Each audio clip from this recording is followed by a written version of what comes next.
We pick up our Underdark campaign, guided by the deep gnomes to a passage intersection. After having rescued the party from the shrine of the Kuatoa, the gnomes and the PCs part ways. The party uses the map they found in the caverns of the Fire Giant's lair and continue down the tertiary tunnel. They battle a purple worm in the tiny passage as they continue ever deeper into the Underdark.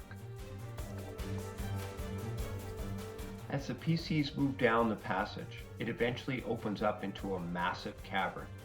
As the party steps out of the tunnel mouth, a starry sky gleams overhead, and a bright crescent moon beams down upon the place, filling it with a soft white light. Dwarf flowering trees and blooming shrubs and bushes circle the central garden. Beautiful flowers bloom everywhere. The perfume of the flowers fills the air with a heady scent. There is a particularly lovely grotto in the center of the place. Lustrous marble steps leading down to a rose-surrounded statue of alabaster.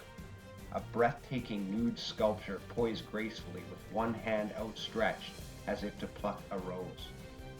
Your missing companion Shade seems to be resting at the foot of the statue. She stirs as if from a long, deep sleep and calls out to her long-lost companions. As the PCs move warily into the moonlit cavern, it is soon apparent that Shade is a vampire.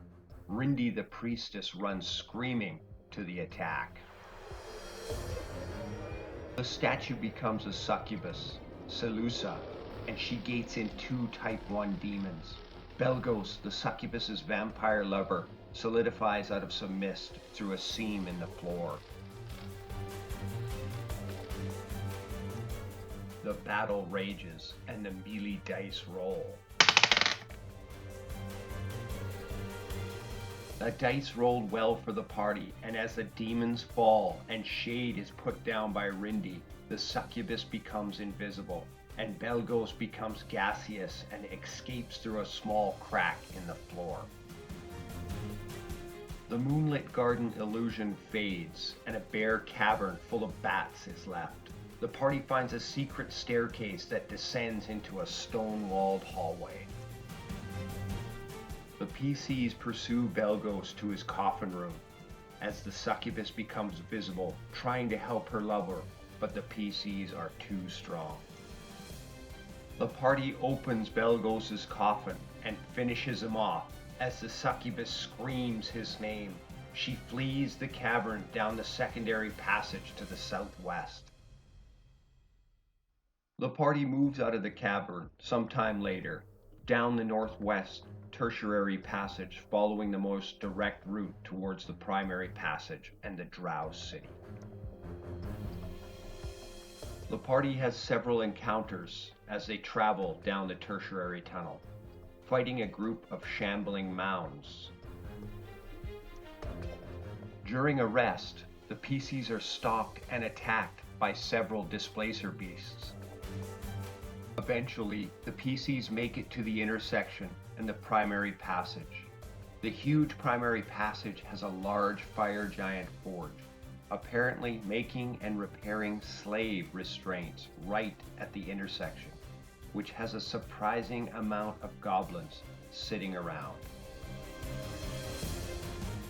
The PCs catch sight of the succubus with a Clavdra and a full entourage, including several powerful demons, approaching the intersection from the south end of the primary passage.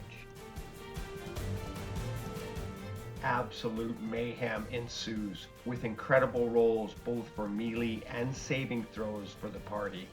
During the battle, the thief snares a Clavdra with a rope of entanglement and calls a parley and immediate dismissal of the demons, or a Clavdra will die.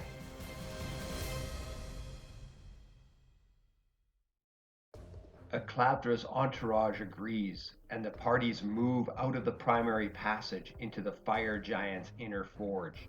The PCs quickly close the door as the parley begins.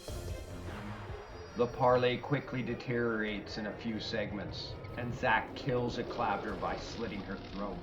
The melee dice roll and combat ensues. The party gets the upper hand, but a group of Githyanki gate into the room, bent on retrieving the stolen sword Roland wields. The forge doors are pounded on from the outside, and more dice roll.